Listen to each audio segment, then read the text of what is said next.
నిమిషం మెలకువగా ఉండి ప్రార్థన చేయాలి. ఏం చేయాలి? మెలకువగా ఉండి ప్రార్థన చేయాలి. ఎందుకు ప్రార్థన చేయాలి? ఎందుకు మెలకువగా ఉండి ప్రార్థన చేయాలంటే,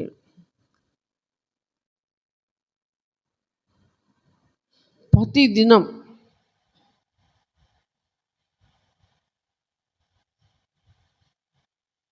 ఒక రకమైన సంఘటనలు ప్రపంచంలో జరుగుతున్నాయి. ఒక రకమైన వేదనకరమైనటువంటి వాటిని మనం కన్నులారా చూచుచున్నాం. దీనంతటికీ మనకు కావాల్సింది ఏంటంటే ఓన్లీ ప్రార్థన మాత్రమే. దేవునికి స్తోత్రం. లూకా సువార్త 18వ అధ్యాయంలో 1వ వచనంలో చూస్తే, వారు విసుకక నిత్యము ప్రార్థన చేయుచుండా వాళ్ళనటకు ఆయన వారితో ఈ ఉపమానము చెప్పాను. దేవునికి స్తోత్రం.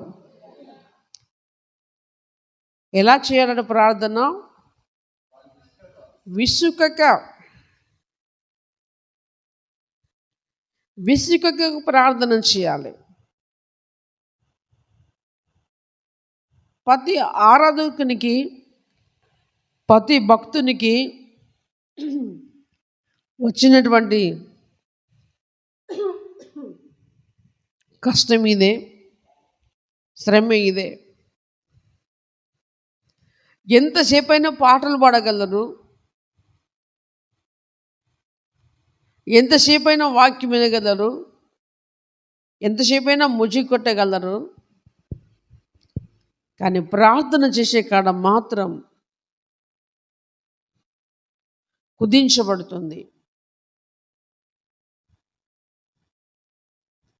ఈ ప్రార్థనే ప్రతి కుటుంబములో, ప్రతి బిడ్డలో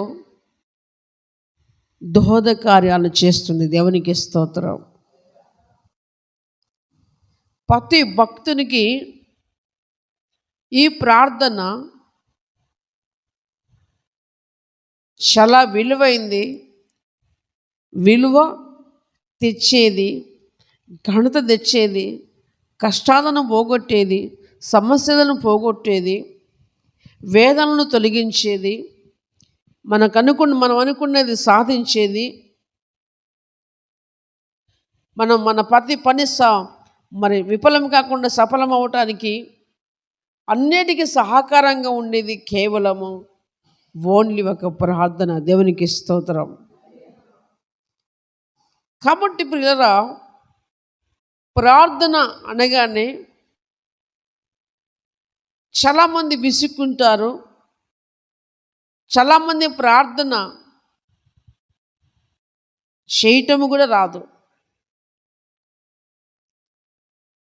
కొత్తగా వచ్చిన వారికి చేయరాదంటే ఒకే కామన్. కానీ ఏళ్ళు గడుస్తున్నాయి, కానీ మనకు ప్రార్థన రావట్లేదు. ఎందుకంటే మనము దేవుని సన్నిధిలో కనిపెట్టలేకపోతున్నాం. దేవుని సన్నిధిలో మనం కనిపెట్టగలిగితే ప్రార్థన చేయగలుగుతాం. చప్పట్లు కొట్టి దేవుని నామాన్ని మెప్పుదాం. ఎంతమంది 2 పూటల ప్రార్థన చేస్తున్నారు? 2 పూటల ప్రార్థన ఎంతమంది చేస్తున్నారు? చేయలేపెట్టండి ఒకసారి. హల్లెలూయా. చాలా కొద్ది మంది ఒక్క పూట ప్రార్థనలు చేయలేబెట్టండి. ఒక్క పూట. హల్లెలూయా. 2 పూటల ప్రార్థన చేస్తానికి ఏమన్నా ఖర్చు అవుతుందా?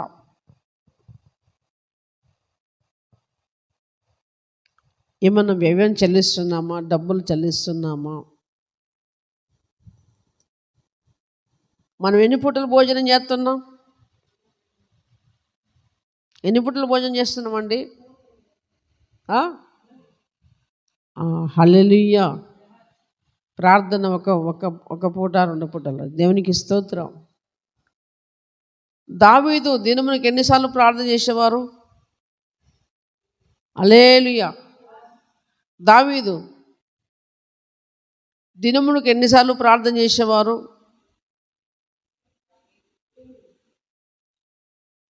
ఎందుకు 7 సార్లు చేస్తే ఏమయ్యాడు ఆయన? దావీదు దినమునకు 7 సార్లు ప్రార్థన చేస్తే ఏమయ్యాడు? గొర్రెల కాసినోడు పోయి ఏమైండు? రాజయ్యాడు. దేవునికి స్తోత్రం. మరి దానియేలు కూడా ప్రార్థించేవాడు. దినమునకు ఎన్నిసార్లు ప్రార్థన చేసేవాడు? దానియేలు దినమునకు ఎన్నిసార్లు ప్రార్థన చేసేవారు?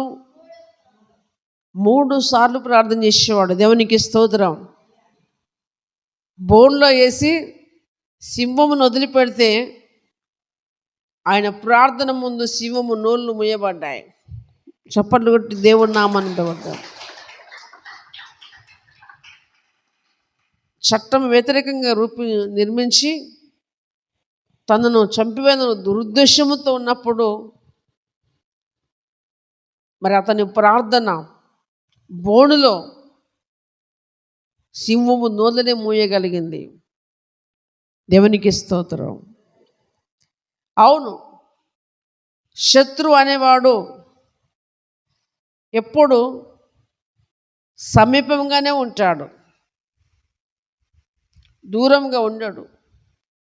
ఎవరికి దూరంగా ఉంటాడంటే ఓన్లీ ఒక ప్రార్థన పరునికి మాత్రమే దూరంగా ఉంటాడు. దేవునికి స్తోత్రం. ప్రార్థన పరుడు మాత్రమే దూరంగా ఉంటాడు. ఎందుకంటే ఇతనిలో గమనించాలి, ఎండాకాలము ఎండలు కొడుతున్నప్పుడు మనకు ఒకటి అవుపడుతుంది. ఏమవుపడుతుంది? ఇట్లా తడలు అవుపడుతూ ఉంటాయి. తడలు, ఎండకు ఆ తడలు వస్తూ ఉంటాయి. ప్రార్థన పరుని దగ్గర అలా ఉంటుంది. దేవునికి స్తోత్రం. ఆ తడలు తట్టుకోవడానికి వానికి చేత కాదు వానికి.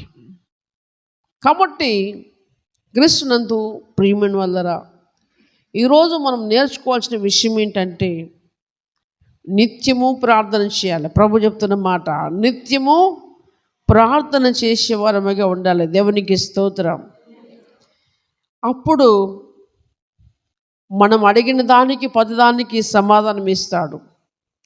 మనం అవసరం ఉన్నప్పుడే, దేవా ఇది నీ చిత్తమేనా కాదా, నీ చిత్తమేనా కాదా, నా పట్ల నీ ప్రణాళిక ఏమైంది, నా పట్ల నీ ఉద్దేశం ఏమైందని అడగటం కాదు. దేవునికి స్తోత్రం. ప్రతిదినము ప్రార్థన చేయాలి. దేవునికి స్తోత్రం. కష్టజీవులు గనక, నిత్యము పని చేసుకున్నటువంటి మరి బతుకులు గనక కనీసం 2 సార్లైనా ప్రార్థన చేయాలి. దేవునికి స్తోత్రం. మరి వేకువజామున లేగానే మరి పరలోక ప్రార్థన నేర్చుకొని చేయాలి. కుటుంబీకుల కొరకు, సేవకుల కొరకు మరి ప్రార్థన చేయాలి. నశించిపోతున్న వారి కొరకు ప్రార్థన చేయాలి. మరి లేవగానే 1 గంట సేపు కూర్చొని ప్రార్థన చేయమని చెప్పను. వీలు బట్టి గంట కాదు, 5 గంటలు కూడా కూర్చుంటారు. నీకు వీలు లేకపోతే కనీసం ఒక 15 నిమిషాలైనా ప్రార్థన చేయాలి. దేవునికి స్తోత్రం.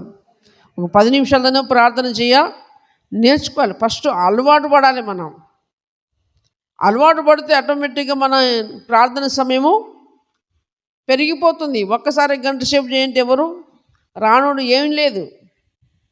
కాబట్టి ప్రభువాక్యం చెప్తుంది, వారు విసుకక నిత్యము ప్రార్థన చేయుచుండవలనటకు ఆయన వారితో ఈ ఉపమానము చెప్పాను. దేవునికి స్తోత్రం. విసుకొద్దు ప్రార్థనకు. నా ప్రార్థనకు జవాబు రాలేదు అని మనం విసుకకూడదు. ఒకవేళ మన ప్రార్థనకు జవాబు రాకపోతే దేవుని చిత్తం ఉందా లేదా అని ఆలోచించాలి.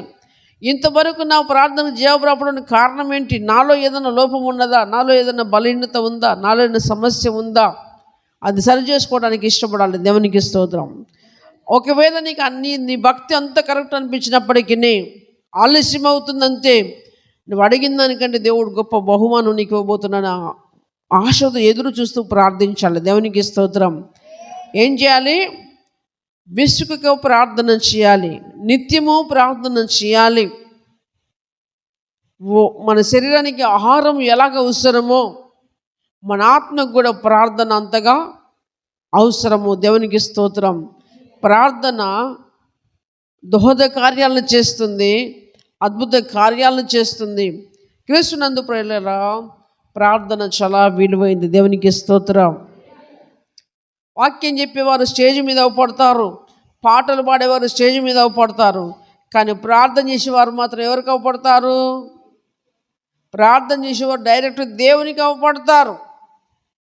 ఇక్కడ స్టేజ్ మీద వాక్యం చెప్తున్న వ్యక్తి మందిని చూసి ఒక రకంగా చెప్పొచ్చేమో, లేదా స్టేజ్ మీద పాడుతున్న వ్యక్తి ఇంకా కొద్దిగా రాగాలు ఎక్కువ తీసి పాడొచ్చేమో, కానీ ప్రజలు చూస్తూ ఉంటారు తప్ప. కానీ ప్రార్థన చేసే వ్యక్తిని ఎవరు చూస్తారయ్యా అంటే దేవుడు చూస్తాడు. దేవునికి స్తోత్రం. దేవుడు చూస్తాడు. ఇంకా కొంచెం పెంచు బిడ్డ, ఇంకా కొంచెం ప్రార్థన చేయి ఎందుకంటే ఆయనకి ఇష్టమైంది ప్రార్థన. దేవునికి స్తోత్రం. ఎవరికి ఇష్టమైంది? దేవునికి ఇష్టమైంది ప్రార్థన. దేవునికి స్తోత్రం. కనుక మనం ఇసుకకు ప్రార్థన చేయాలని దేవుడు కోరుకుంటున్నాడు. అంతేకాదు మత్తయి సువార్త 15వ అధ్యాయంలో 9వ వచనములో దేవుని వాక్యం విరిగా సెలవిస్తుంది. మత్తయి సువార్త 15వ అధ్యాయము 9వ వచనములో దేవుని వాక్యం విరిగా సెలవిస్తుంది. ఈ ప్రజలు తమ పెదవులతో నన్ను గనపరచుదురు కానీ వారి హృదయము నాకు దూరముగా ఉన్నది. మనుషులు కల్పించినటువంటి పద్ధతులు దైవోపదేశములను బోధించేవారు నన్ను వ్యర్థముగా ఆరాధించుచున్నారు. అదేనా? హల్లెలూయా. కనుక క్రీస్తునందు ప్రియురా, మన ప్రార్థన పెదవులతో ఉండకూడదు. దేంతో ఉండకూడదు? పెదవులతో ఉండకూడదు. పెదవులతో ప్రార్థన చేసేటువంటి ప్రార్థన అంటే పాస్టర్ గారు చెప్పాడు కాబట్టి నేను ప్రార్థన చేయగలను కాబట్టి కొంత ప్రార్థన చేస్తారు కావచ్చు, పెదవులతో కాదు. మన ప్రార్థన మన హృదయము కుమ్మరించి ప్రార్థన చేయాలి. దేవునికి స్తోత్రం. ఏం చేయాలి? హృదయమును కుమ్మరించి ప్రార్థన చేయాలి. మన ప్రార్థనలో రాల్చిన ప్రతి కన్నీరు బొట్టు ఎక్కడ దాయబడుతుంది? ప్రతి ఒక్కరికి ప్రార్థన ఎంత చేస్తున్నారు, ఎంత కన్నీరు గారుస్తున్నారని దేవుడు ప్రతి ఒక్కరి ప్రార్థనకు ఒక బుడ్డి సిద్ధపరిచాడు. దేవునికి స్తోత్రం. ఏం సిద్ధపరిచాడు? ఒక బుడ్డి సిద్ధపరిచాడు. భక్తునిగా ఎంత కన్నీరు గారుస్తున్నావు, నశించిపోతున్నటువంటి ఆత్మల కొరకు నువ్వు ఎంత కన్నీరు గారుస్తున్నావు. సేవకులు, మరి భూమి మీద ఉన్నటువంటి సేవకుల కొరకు ఎంత కన్నీరు కారుస్తున్నావు అనే విషయములో మరి ప్రియులరా, ప్రతి ఒక్కరి కన్నీరు ఒక ఏం చేయబడుతుందట? బుడ్డిలో దాయబడుతుంది. ప్రియమైన వల్ల మనం కాల్చినటువంటి కన్నీరు వృధాగా పోదు. దేవునికి స్తోత్రం. అయితే ఇంకో రకమైన కన్నీరు కూడా ఉంటుంది. ఏ రకమైన కన్నీరు? వారికి వచ్చినప్పుడు కష్టాలు వచ్చినప్పుడు కన్నీరు వేరే ఉంటుంది. వారికి మాత్రమే బాధ కలిగినప్పుడు ఏడుస్తారు కదా, బాగా ఏడుస్తారు, ప్రభు కాళ్ళు పట్టుకొని బాగా ఏడుస్తారు. కానీ అది ప్రభు చూసేది అది కాదు.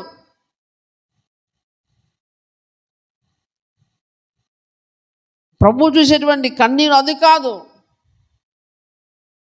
నశించిపోతున్నటువంటి ఆత్మల పట్ల నీకు ఉన్నటువంటి భారం ఏంటిది?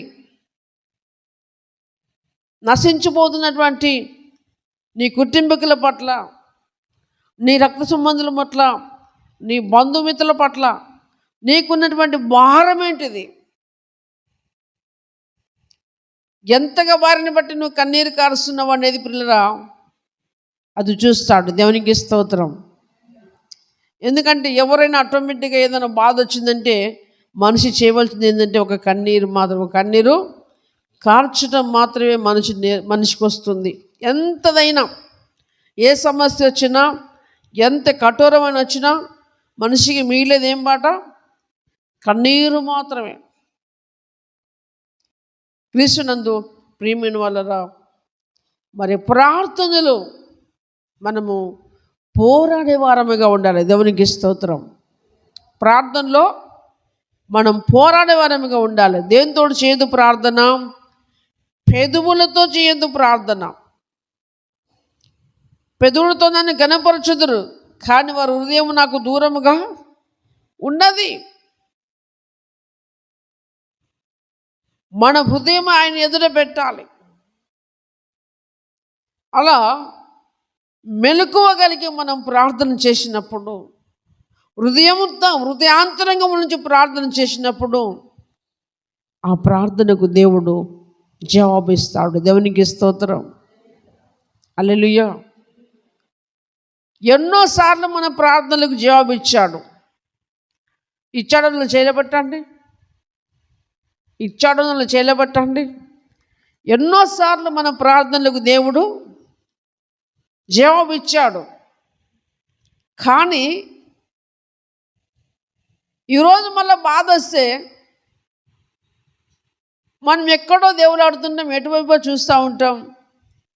ఆ రోజు నాకు చేసినటువంటి దేవుడు, ఆ రోజు నా ప్రార్థన విన్న దేవుడు, ఆ రోజు నేను ప్రార్థన చేస్తే నాతో మాట్లాడిన దేవుడు నేను కూడా మాట్లాడతాడు కదా అని అదే విశ్వాసముతో ఈరోజు భక్తిలో కొద్దిగా ఎదిగినాక మనకేమైపోతుంది? నమ్మకము తగ్గినట్లుగా కనపడుతుంది. క్రీస్తునందు ప్రియమైన వాళ్ళరా, దేవుడు ఎంత కరుణ సంపన్నుడంటే అసలు ప్రార్థన చేయరాక ముందే దేవుడు మనకు బాగా చేశాడు. దేవునికి స్తోత్రం. ఏం చేశాడు?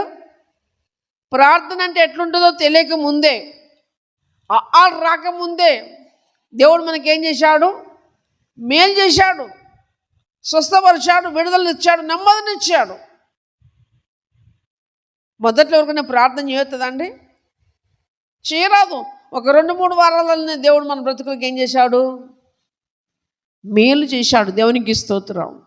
ఎందుకంటే ఆయనకి తెలుసు వీళ్ళు కొత్త బిడ్డలు, తప్పిపోతున్నటువంటి బిడ్డలు, వీళ్ళకి ప్రార్థన చేయ రాదు. నేనే చేసుకొని వారికి స్వస్థత ఇస్తాను, తర్వాత ఆటోమేటిక్గా వాళ్ళే నేర్చుకొని ప్రార్థన చేస్తారు అని దేవుడు చూస్తూ ఉంటాడు. దేవునికి స్తోత్రం. ఆ వచ్చిన ప్రార్థన విన్నటువంటి దేవుడు, ఆ వచ్చిన ప్రార్థన విన్న దేవుడు నేడు మరి దేవుని సన్నిధిలో మన హృదయమును కుమ్మరించి మనం ప్రార్థన చేస్తున్నప్పుడు మన ప్రార్థన ఆలకించడా, మన ప్రార్థనకు జవాబు రాదా? క్రీస్తునందు ప్రియులారా, దేవునికి స్తోత్రం. ఇక్కడ 18 లూకాసు వార్త 18 అధ్యాయంలో 8 వచనం వరకు చూసినట్లయితే ఒక విధవరాలు ఎవరికి భయపడినటువంటి వ్యక్తితోటి కూడా పని చేయించుకున్నది. దేవునికి స్తోత్రం. ఎవరికి భయపడినటువంటి వ్యక్తి, ఆ వ్యక్తి ఎలా ఉంటాడట? దేవునికి భయపడడు, మనుషులను లక్ష్యపెట్టడు. ఎవరిని దేవునికి అసలు భయపడడు, మనుషులు కూడా లక్ష్యపెట్టడు. కానీ ఒక విధవరాలు చేసినటువంటి పని, దేవునికి స్తోత్రం. హల్లెలూయా. ఒక విధవరాలు నిత్యము, అయ్యా నా ప్రతివాదికి నువ్వు న్యాయం తీర్చు, నాకు న్యాయం తీర్చని ప్రతిరోజు పోయి అక్కడ కూర్చున్నట్టు చూస్తున్నాము. దేవునికి స్తోత్రం. ఆ వ్యక్తిని చూసి దేవునికి భయపడినటువంటి వ్యక్తి, మనుషులు లక్ష్యపడినటువంటి వ్యక్తి ఈమెకు ఏం చేశాడు? న్యాయం తీర్చాడు. దేవునికి స్తోత్రం. దాన్ని బట్టి ప్రభు అంటాడు, నా ప్రజలు దివారాత్రములు మొరపెట్టగా నేను వారికి న్యాయం చేర్చకుండా అంటాడు ప్రభు. ఆ సమయాన్ని బట్టి కనుక ప్రియులారా, మన హృదయాంతరంగము నుండి దేవునికి మొరపెట్టే వారంగా ఉండాలి. దేవునికి స్తోత్రం. కీర్తన గ్రంథములో 73 అధ్యాయము, కీర్తన 73 అధ్యాయములో మరి దేవుని వాక్యం ఈ రీతిగా సెలవిస్తుంది. 9వ వచనములో, కీర్తన గ్రంథము 73:9లో దేవుని వాక్యం ఈ రీతిగా సెలవిస్తుంది. ఆకాశము తట్టు వారు ముఖము ఎత్తుదురు, వారు ఆకాశము తట్టు ముఖం ఎత్తుదురు, వారి నాలుక భూ సంచారము చేయును. హల్లెలూయా. ఏం చెప్తుందట? ఆకాశము తట్టు వారు ముఖం ఎత్తుదురు, కానీ వారి నాలుక ఏం చేస్తుందట? భూ సంచారం చేస్తారు. ప్రార్థన చేయడానికి మాత్రము ఏం చేస్తామట? ముఖం ఎత్తుతాం, కానీ మన నాలుక మాత్రం ఏం చేస్తుందట? భూ సంచారం చేస్తుంది. భూమి మీద ఉన్నటువంటి దాన్ని బట్టి తిరిగి వస్తున్నటువంటి తరుణం. పక్క వాళ్ళు చూస్తే అమ్మో ఎలాగూ ప్రార్థన చేస్తున్నారు అని మనము అనుకుంటుంటాం. కానీ ప్రభు అంటున్నాడు, ఆకాశము తట్టు ఏం చేస్తారట? వారి ముఖం ఎత్తుదురు, కానీ వారి నాలిక భూ సంచారం, అంటే భూమి మీద తిరిగి వస్తుంది అన్నట్టు.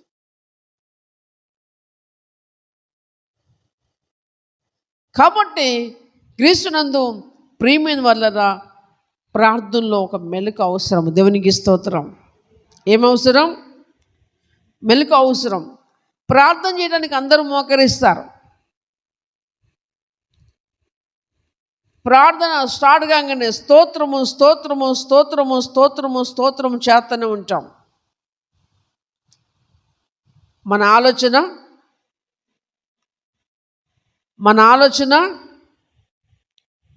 మన దగ్గర ఉండదు. ఇక ఎక్కడ తిరిగొస్తా ఉంటుంది? ఇక తిరిగొస్తా ఉంటుంది, అది గుర్తు. అప్పుడు నిజంగానే ఆశ్చర్యం ఇవన్నీ. ఎప్పుడు అవసరం లేనివి, ఎప్పుడు సంబంధము లేనిటువంటి సంగతులు కూడా ఎప్పుడు కనపడతాయి? ప్రార్థన చేసేటప్పుడే కనపడతాయి. ప్రార్థన చేసేటప్పుడే గుర్తొస్తాయి. కానీ మనం ఏం చేస్తాం? స్తోత్రం స్తోత్రం స్తోత్రం అంటూనే ఉంటాం, కానీ మన మనసు అంతా భూసంచారం చేసుకుంటూ వస్తుంది. అయితే ప్రియురా, దేవుని వాక్యం చెప్తుంది, నేను ఆత్మతో ప్రార్థన చేతును, మనసుతో ప్రార్థన చేతును. దేవునికి స్తోత్రం. ఏం చేయాలి? మనము ఆత్మలో ప్రార్థన చేయాలి, మనసుతో ప్రార్థన చేయాలి. ఎందుకంటే మన మనసు నిలిపేదిగా ఉండాలి. దేవునికి స్తోత్రం. మన మనసు నిలిపి ప్రార్థన చేయాలి. మన మనసు నిలిచి ప్రార్థన చేయాలంటే మన హృదయాన్ని కుమ్మరించాలి. అప్పుడు మాత్రమే మన మనసు కంట్రోల్ ఉంటుంది. కానీ ఏ భారం లేక, ఏ బాధ్యత లేక ఆనవాయితీగా ప్రార్థన చేస్తే మన మనసు అంతా ఏం చేసి వస్తుంది? మన ఇంట్లో నుంచి వదిలిపెట్టిన కుక్క ఎలాగ తిరిగొస్తుందో మన మనసు అలాగనే భూసంచారం చేస్తూ ఉంటుంది. క్రీస్తునందు ప్రియమైనటువంటి వాళ్ళ, కానీ మనం ఎక్కడ పడతాం? మోకరించే కనపడతాం. మనం స్తోత్రం చేస్తూనే ఉంటాం. పిల్లరా, నేను కూడా అంతే. బైబిల్ గ్రంథం చదువుతున్నప్పుడు సంథింగ్ ఏదో ఒక ఆలోచన వస్తుంది. అయితే అంతసేపు చదువుకుంటూ పోతూనే ఉంటా. అంతసేపు చదువుతుందో నాకు అర్థం కాదు. మళ్ళీ ఎమ్మటే నా మనసు ఎక్కడో పోయిందని గుర్తు రాగానే మళ్ళీ ఏం చేస్తా అంటే, ఎక్కడ తప్పిపోయిందో మళ్ళీ అక్కడి పోయి చదువుకుంటూ వస్తాను. దేవునికి స్తోత్రం. మనసు నిలిపి చదువుకుంటూ వస్తాను. ఒక్కసారి ఒక పేజీ మొత్తం పోతుంది, ఒకసారి ఒక పేజీ మొత్తము పోతుంది. ఆ పేజీలో ఉన్నది అర్థం కాదు ఇక, ఎందుకంటే మనసు నిలపలేదు కాబట్టి. మళ్ళీ ఏం చేయాలి? ఇప్పుడు చదివినే కదా, చదవకపోతే ఏం కాదులే అని అనిపించదు. దేవునికి స్తోత్రం. మళ్ళీ అక్కడికి పోయి ఎక్కడ తప్పిపోయిందో త్రోవ ఆడించి మళ్ళీ ధ్యానించుకుంటూ వస్తాను. దేవునికి స్తోత్రం. ఎందుకంటే ప్రియులారా, మనదని ఒక నిర్దిష్టమైనటువంటి స్థితిలో ఉండకుండా మన మనసులో ఏదో ఆలోచన తీసుకొచ్చి సాతానుడు మన ఏకాగ్రతను చెడగొడతా ఉంటాడు. కాబట్టి ప్రియులారా, దేవుడు అంటాడు, అందుకని మెలకువగా ఉండి ప్రార్థన చేయాలి. దేవునికి స్తోత్రం. ప్రభుల వారి కూడా మరి శిష్యులను తీసుకొని వెళ్ళాడు. మరొక ఇద్దరు శిష్యులను ఎక్కువగా ప్రేమించేవాడు. ఇక్కడ మీరు ప్రార్థన చేయండి అని ప్రభు కొంచెం ముందుకెళ్ళి ప్రార్థన చేసేవాడు. ఇంకా సిలువకు అప్పగింప సమయంలో మరి అతన్ని పట్టుకునే సమయంలో తన శిష్యులతో చెప్తాడు, మీరు మెలకువని ప్రార్థన చేయంటే ప్రభు అంత దూరం వెళ్ళి ప్రార్థన చేసుకొని వచ్చే లోపల శిష్యులు ఏం చేసేవారు? నిద్రపోయి ఉండేవారు. అయ్యో, ఒక కాసేపు అయినా కొంచెం సేపు అయినా మీరు మేలుకోగలిగి నా కొరకు ప్రార్థన చేయలేరా అంటారు. దేవునికి స్తోత్రం. క్రీస్తునందు ప్రియమైన వాళ్ళరా, చూసిన హెబ్రీయులకు రాసిన పత్రికలు చూసినట్లయితే 5:12 దేవుని వాక్యం సెలవిస్తుంది. హెబ్రీయులకు రాసిన పత్రిక 5:12 దేవుని వాక్యం సెలవిస్తుంది. హెబ్రీ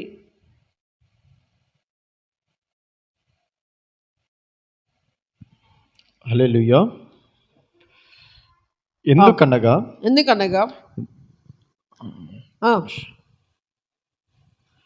కాలమును బట్టి చూచితే మీరు బోధకులుగా ఉండవలసిన వారై ఉండగా, కాలమును బట్టి చూస్తే మీరు బోధకులుగా ఉండవలసిన వారై ఉండగా, దేవోక్తులలో మొదటి మూలపాఠములను ఒకడు మీకు మరల బోధింపవలసి వచ్చెను.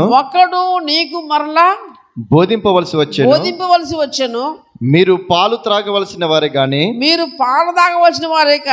బలమైన ఆహారము తినగలవారు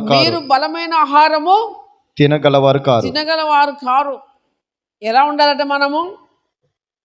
మనం నమ్ముకున్న కాలాన్ని బట్టి చూస్తే మనం ఏం చేయాలట? బోధకులుగా ఉండవలసిన వారే. మనం నమ్ముకున్న కాలాన్ని బట్టి, హల్లెలూయా, మనం నమ్ముకున్న కాలాన్ని బట్టి మనం ఏం కావాలట? బోధకులుగా, సేవకులు కావాలి, సేవ చేసేవారు కావాలి. మనం నమ్ముకున్న కాలాన్ని బట్టి ఒక్కొక్క 2 దశాబ్దాలు ఉన్నాయి, 3 దశాబ్దాలు ఉన్నాయి కదా. ఒక్కొక్కరికి 2 దశాబ్దాలు ఉన్నాయి, 3 దశాబ్దాలు ఉన్నాయి, 1 దశాబ్దం ఉన్నది. కానీ ఎక్కడున్నాం మరి?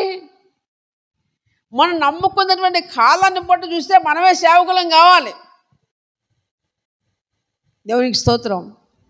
ఇంతమందికి సేవకులం అయితే మన మహబూబాబాద్ జిల్లా అంతా మనమే పరిపాలిద్దాం. దేవునికి స్తోత్రం. మన మహబూబాబాద్ జిల్లాలో మనం అందరము సగం ఆక్రమించుకుందాం. దేవునికి స్తోత్రం.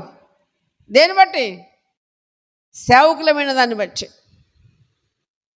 కానీ ఏం చెప్తున్నాం? మనము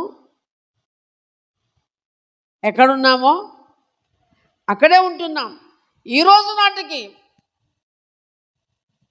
బలమైన ప్రార్థన చేసేటువంటి యోధులు లేరు.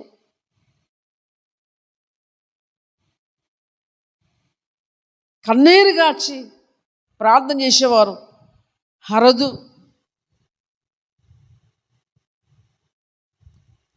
దేవుని వాక్యం చెప్తుంది, క్రీస్తు ప్రియమైన వాళ్ళరా, రోదన చేయు స్త్రీలను కనుగొనడి, వారికి అంగలార్చు విద్యను నేర్పించుడి. నెనరగల స్త్రీలను కనుగొనుడి, వారు మన కొరకు ప్రార్థన చేయడం నేర్పించండి అని దేవుని వాక్యం సెలవిస్తుంది. దేవునికి స్తోత్రం. ఈరోజు పిల్లరా, శుక్రవారం నాడు తప్పిపోయి ప్రార్థనకు వస్తే ప్రార్థన చేయండి అంటే మన ప్రార్థన చిన్నదిగా ఉంటుంది. కాలం బట్టి చూస్తే ఈ మాటే నన్ను రగిలించింది. ఈ మాట నా వెంబడి పడ్డది. ఈ మాట నేను సేవకు రాకముందు ఈ మాటే నన్ను వెంబడి పడ్డది. నా హృదయంలో వచ్చింది. నాకు మాలో ఒక మంట, ఒక వేదన తీసుకొచ్చింది. ఈ మాట ద్వారా 4 సంవత్సరములు నెగ్లెక్ట్ చేశాను. నేను సేవకు రావడానికి కారణం ఇదే మెయిన్. ఈ మాటతోటే మాట్లాడే దేవుడు, దేవునికి స్తోత్రం. ఈ మాటతోటి దేవుడు నాతో మాట్లాడాడు. అప్పటికి క్రీస్తునందు నేను దేవుని నమ్ముకొని ఇంచుమించు 15 సంవత్సరాలు దాటుతుంది. ఈ మాట నాతో మాట్లాడతానికే మాట్లాడుతుంది వెంట మంట పెడుతుంది, వేదన పెడుతుంది, టెన్షన్ పెడుతుంది, భయం రేపుతున్నది. నేను వద్దు, నేను చేయను అంటున్నాను. ఈ మాట పిల్లరా వాస్తవం 100% నిజం. నాకు 4 సంవత్సరాలు నేను నెగ్లెక్ట్ చేసినంత సేపు నా వెంబడే పడ్డది ఇది. ఈ మాటను బట్టి నేను సేవకు వచ్చాను. దేవునికి స్తోత్రం. కాలం బట్టి చూసితే మీరు బోధకులుగా ఉండవలసిన వారు ఉండగా ఎలా ఉన్నారట? బోధకులుగా ఉండవలసిన వారు ఉండగా దేవోక్తులలో ఇప్పుడు మళ్ళా బైబిల్ గురించి మీకు అక్కడ మళ్ళా బోధించవలసి వస్తుంది.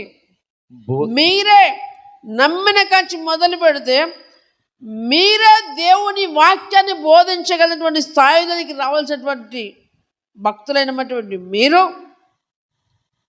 నాటికి ఇంకొకరు బోధించవలసిన స్థితిలోనే కూర్చున్నారు. వై?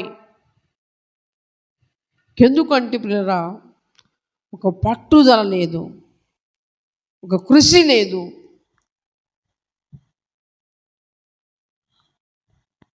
ఆత్మల భారమును లేదు. దేవునికి స్తోత్రం. మనం ప్రార్థన చేయటం నేర్చుకుంటే, ప్రార్థనలు ఎదగడం మొదలు పెడితే దేవుడు మనకేం కావాలో అది ఇస్తాడు. దేవునికి స్తోత్రం. ప్రియమైన వాళ్ళరా, నేను అంతగా చదువుకున్న వ్యక్తిని కూడా కాదు. ఒక దైవజనుని వెంబడించిన రీతిని బట్టి, ఒక దైవజనునితో తిరిగిన రీతిని బట్టి, ఆయన వెంబడించిన రీతిని బట్టి ఆయన అభిషేకం అతడు చేయవలసిన పని కూడా చేయక లేదు. కానీ అతను తిరిగినటువంటి నా యొక్క భక్తి జీవితాన్ని బట్టి దేవునికి స్తోత్రం. దేవుడు తన పని చేయటానికి నన్ను ఈ వాక్యము ద్వారా మాట్లాడి తన పనులు నిలబెట్టుకున్నాడు. దేవునికి స్తోత్రం. హల్లెలూయా. కాలం బట్టి చూస్తే మీరు బోధకులుగా ఉండవలసిన వారై ఉండగా దేవోక్తులలో మొదటి పాఠం మీకు బోధించవలసి వస్తుంది. మీరు పాలు త్రాగవలసిన వారే కానీ ఇంకా పాలు తాగే స్థితిలోనే ఉన్నారు, కానీ బలమైన ఆహారం తినేటువంటి స్థితిలో లేరు. చట్టి బిడ్డకు ఒక 3 నెలలు పాలు తప్పిస్తారు, లేకపోతే 4 నెలలు తప్పిస్తారు. ఒక తల్లికి మంచిగా ఉంటే ఒక ఏడాది జిగుతుంది. తర్వాత నేనేం పెట్టాలి? తర్వాత ఏం పెట్టాలండి? అన్నం పెట్టవలసిందే. ఫుడ్ పెడితేనే బలం వస్తుంది.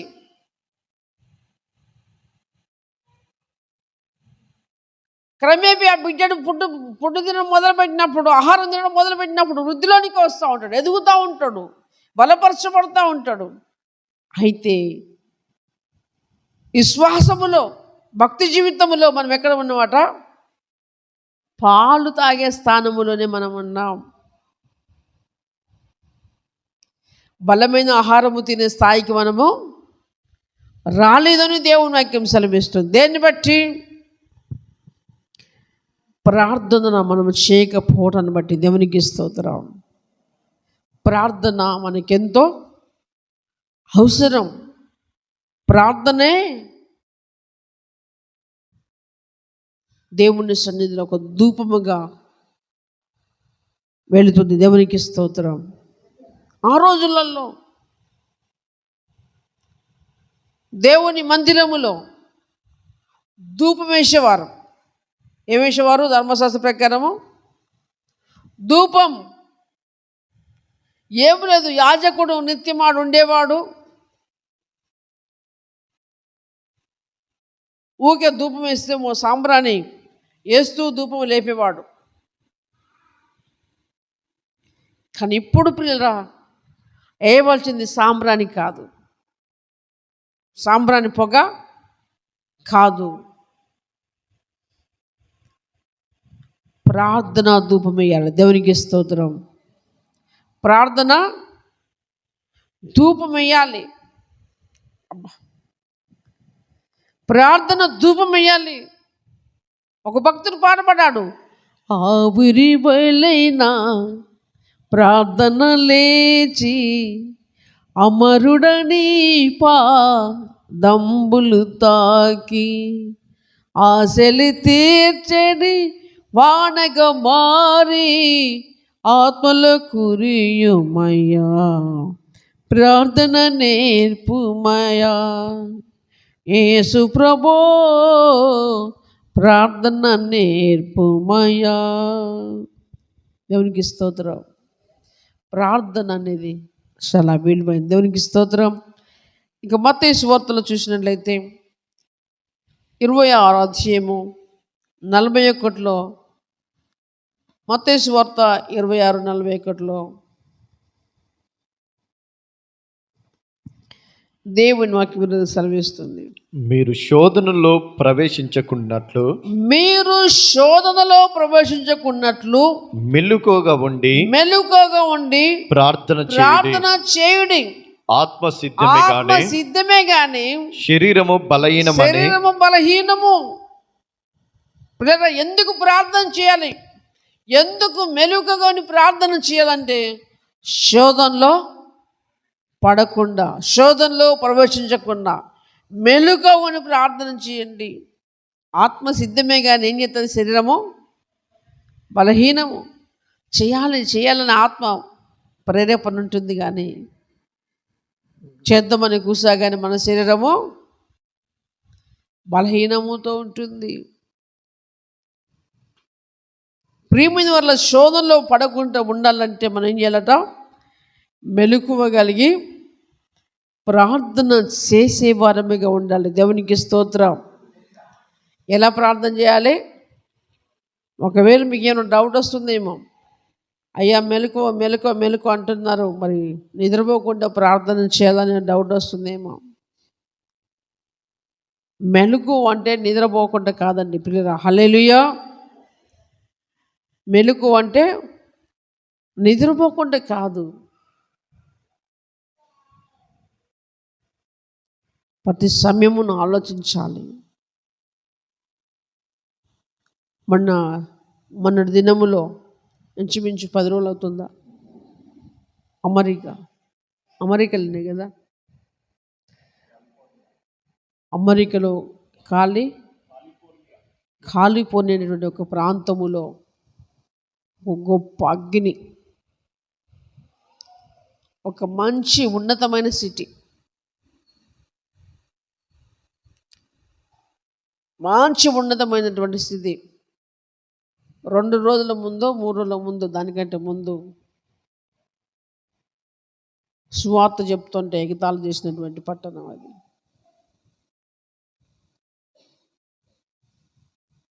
ఒక ప్రోగ్రాం పెట్టుకొని వాళ్ళని వాళ్ళు హెచ్చించుకున్నారు. దేవుడు లేడనేటువంటి విషయంలో మాట్లాడుకున్నటువంటి తరుణం.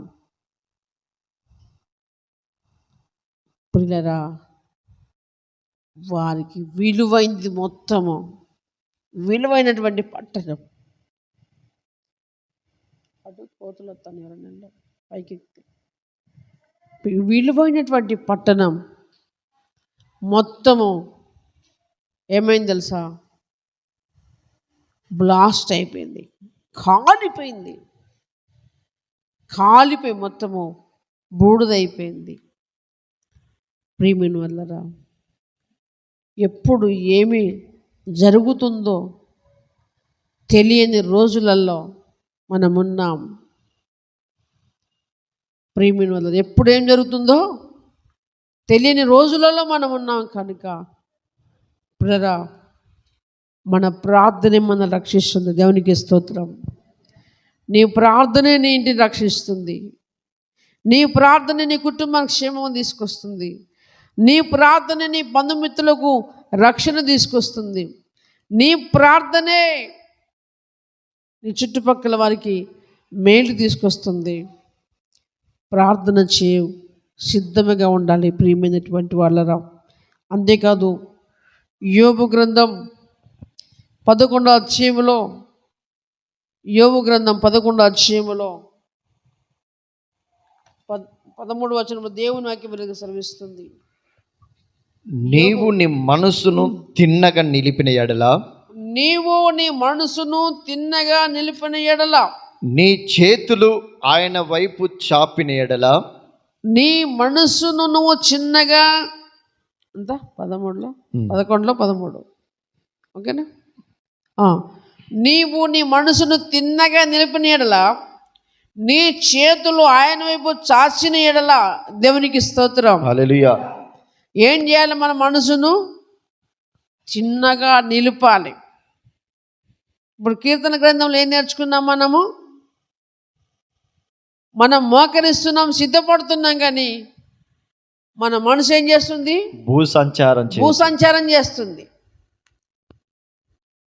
యోబు గ్రంథంలో ఈ రీతిగా మాట్లాడుతుంది. నీ మనసు ఏం చేయాలట? నువ్వు తిన్నగా నిలిపిన ఎడల, తిన్నగా నిలిపాలి. దేవునికి స్తోత్రం. నీ కంట్రోల్లో ఉంచుకోవాలి. గమనించాలి. డ్రైవింగ్ చేసే వ్యక్తి ఎక్కడ ఆలోచించాలి? ముందు చూస్తూనే ఉండాలి. ఇప్పుడు ట్రైన్ అయితే పట్టాల మీద పోద్ది కదా, మరి ట్రైన్ డ్రైవర్లు సప్పుడే కూర్చోవచ్చుగా. కూర్చుంటే ఎవరు నిలబడతారా? ట్రైన్ డ్రైవర్లు చెప్పాలి. కూర్చుంటే ఎవరు నిలబడతారా? మరి ట్రైన్ పట్టాల మీదనే పోతుంది, దానికి స్టీరింగ్ తిప్ప అవసరమే లేదు, పట్టాల మీదనే పోతుంది. ఎందుకు మరి నిలబడి ఉంటాడు డ్రైవరు? ఎందుకు ఇటునే చూస్తూ ఉంటాడు ముందుకు?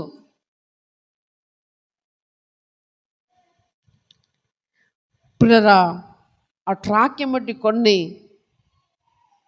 పెట్టి ఉంటాయి. దేవునికి స్తోత్రం. ఈ ఏరియాలో గింతే స్పీడ్ పోవాలి,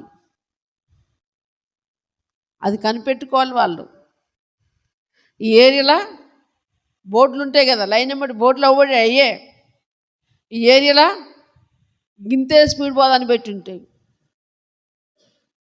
వాళ్ళు ఆ స్పీడ్ని గమనించుకోకపోతే, ఆ బోర్డును చూడకపోతే ఏమైంది? ప్రమాదం జరిగేటువంటి ఛాన్స్ ఉంటుంది.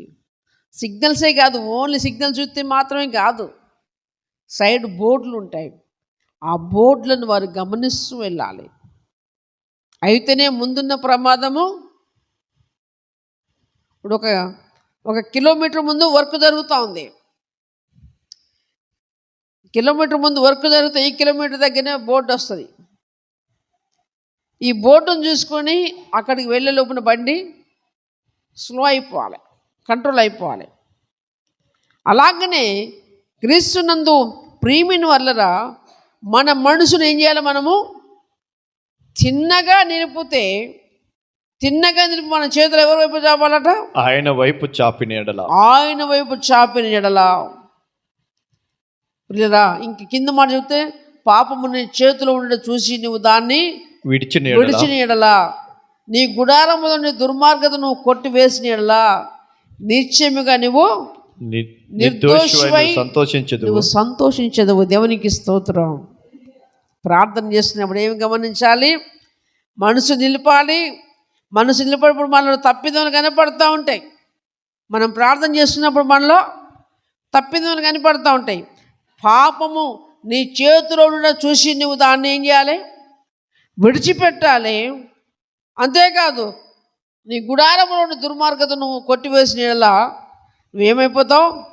నిశ్చయముగా నిర్దోషివైందువు సంతోషించదవు, నిర్భయుడవై నువ్వు స్థిరపడి ఉందువు. దేవునికి స్తోత్రం.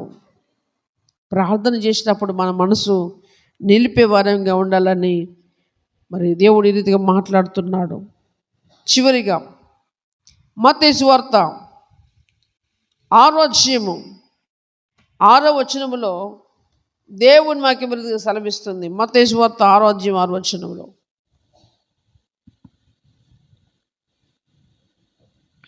నీవు ప్రార్థన చేయనప్పుడు నీ గదిలోనికి వెళ్ళి, ఎక్కడికి వెళ్ళాలి? నీ గదిలోనికి వెళ్ళి తలుపు వేసి రహస్యమందున్న నీ తండ్రికి ప్రార్థన చేయాలి. దేవునికి స్తోత్రం. మనం ప్రార్థన చేసేటప్పుడు ఏం చేయాలా?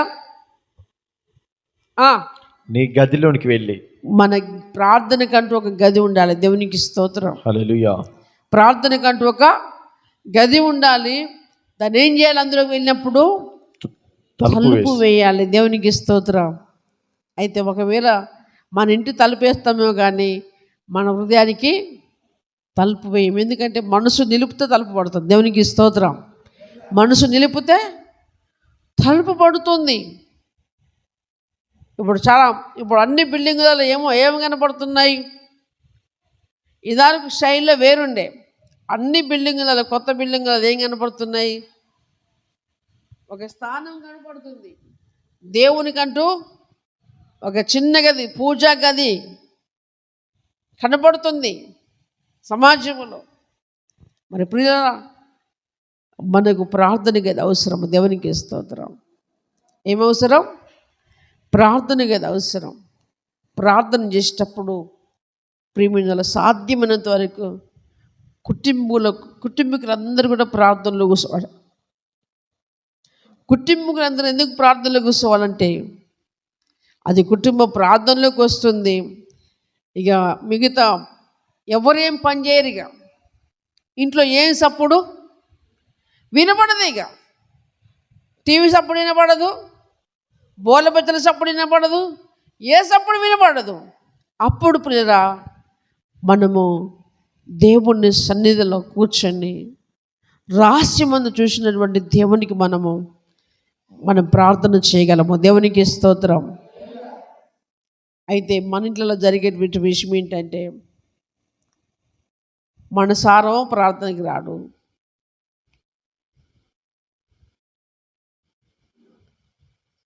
విశ్వాసులేమో స్త్రీలేమో ప్రార్థనకి వస్తారు. ప్రార్థన చేసుకునే సమయంలో వాళ్ళు ఏం చేస్తారు? ప్రార్థన చేసుకునే సమయంలో ఏం చేస్తారు? టీవీ అన్నీ బట్టి చూస్తారు, సెల్ అన్నీ బట్టి చూస్తారు. మనం ప్రార్థనకు పోతాం, అవి ఎక్కడైనా పడతాయి? మన చెవులనే వినబడతాయి. కాబట్టి క్రీస్తునందు ప్రియులారా, మనం ప్రార్థన చేసేటప్పుడు ఏ డిస్టర్బెంట్ లేకుండా చూసుకొని ప్రార్థన చేసుకోవాలి. దేవునికి స్తోత్రం. ఆ చేసేటువంటి చిన్న ప్రార్థన దేవునికి అంగీకృతంగా ఉన్నట్లుగా ప్రార్థన చేయాలి. మీరు చేసే ప్రతి ప్రార్థన సమయంలో ఇంట్లో రిక్వెస్ట్ చేయండి. మారని భర్తను బట్టి రిక్వెస్ట్ చేయండి. ఒక 10 నిమిషాలు నేను ప్రార్థన చేసుకోబోతున్నాను, దయచేసి సహకరించండి. 10 నిమిషాల్లో మీరు ఎలాంటి డిస్టర్బెంటు చేయొద్దనేటువంటి విషయంలో రిక్వెస్ట్ చేసుకోవాలి. కుటుంబీకులందరూ కూడా ప్రార్థన ప్రభులో ఉన్నప్పుడు కుటుంబం అంతా ప్రార్థనలో కూర్చుంటే ఎలాంటి డిస్టర్బెంట్ ఉండదు. దేవునికి స్తోత్రం. కనుక మెలకువగా ఉండి ప్రార్థన చేయటం మనము ఈ 2025 సంవత్సరంలో నేర్చుకుందాము గాక. దేవుడి కొద్ది మాటలు మన జీవితంలో ఫలింపచేయండి గాక. ఆమేన్.